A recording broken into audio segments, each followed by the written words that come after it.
Hello, I wanted to take a few moments and show you the process of making a Quizlet and just how you can use Quizlet in your classroom. So it is a web-based program.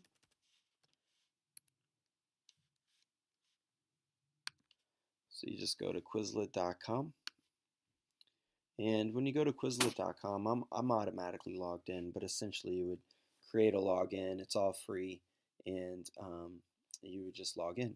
And the first thing that you would do is you would start with creating your class sets. Now, essentially what it's set up for is you go through your unit and you figure out, your vocabulary words, and you're creating study sets or study tools or cards essentially that have the definitions and vocabulary or the vocabulary words and definitions on there for your students to have access to. So the first thing you would do is you just kind of go through and create some sort of study set. Let's say I'm working on, maybe the American Revolution here. And so you would go through and you would just come up with the terms and you would simply type in the definition, if I could type, that you are looking for. So, whatever it is that I want the students to know about George Washington, I would put it in there. I also have the option of recording myself telling the students about George Washington.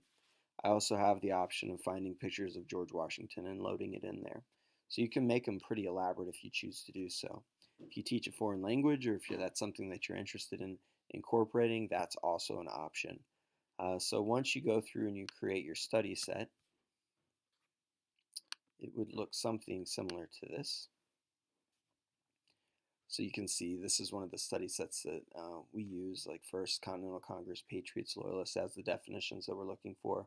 Has some sort of picture to go along with it if you choose to do that. I don't usually add a picture, honestly, but this particular set we did. But the cool thing about Quizlet is what the students are able to do with it.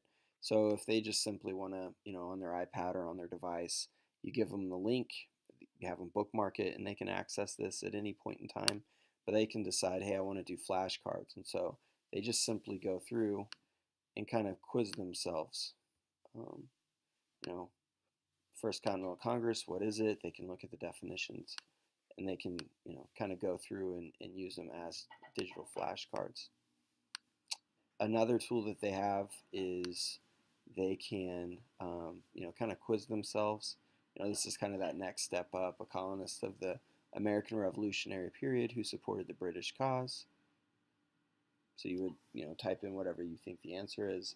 It would hit answer, and then it would tell the student whether they're right or wrong. I will say when they type it in, it has to be spelled correctly and written exactly how the teacher has written it. The one that we use probably the most is these two right here. Gravity is just a game. So essentially what happens is, these things fall down. So I would have to type in the definition of Minutemen. And then the next thing falls down, and you can change the speed or change the level.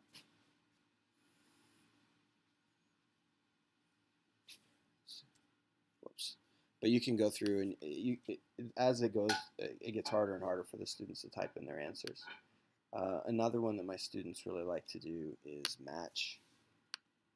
So you have all these things here. So essentially you have the vocab word along with their definition. So you just simply grab it and match it, and then they disappear. The cool thing is it times it, and so as students use this and they log in, they can compete against other students in the class, and so that's one thing that my students have really kind of enjoyed. Another thing that's really handy is the test option. So it's essentially a quiz on these vocabulary words and definitions. It sets it up in a couple different ways, like a fill in the blank, multiple choice, and true false. It always gives kind of a couple options of each, and it's just nice for the students to kind of take the test and see how they're doing with that Quizlet. Quizlet's just a really nice tool to use in your classroom. If you teach a subject that's pretty vocabulary heavy, this is just a great resource to send to parents, send to kids, and just a chance for them to study on their own.